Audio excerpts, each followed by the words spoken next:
महाभारत में द्रौपदी एक अहम किरदार थी।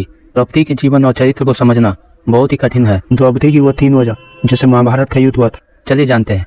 द्रौपदी कर्ण को चाहती थी, लेकिन जब उसे पता चला कि कर्ण तो सूत पुत्र है तो उसने अपना इरादा बदल दिया।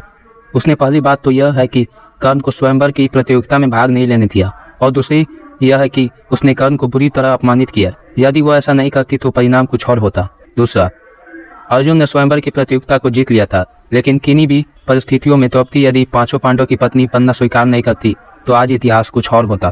तीसरा, द्रौपदी ने ही इंद्रप्रस्थ में युधिष्ठिर के राज्याभिषेक के समय दुर्योधन को कहा था, अंधे का पुत्र अंधा।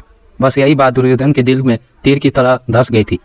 यही कारण था कि धूतकीरा में उनसे शकुनी के साथ मिलकर पांडवों को द्रौपदी को दांव पर लगाने के लिए राजी कर लिया था। अपनी चिरहरण के बाद द्रौपदी ने पांडवों से कहा था कि यदि तुम दुर्योधन और उनके भाइयों से मेरे अपमान का बदला नहीं लेते हो तो धिक्कार है तुम्हें।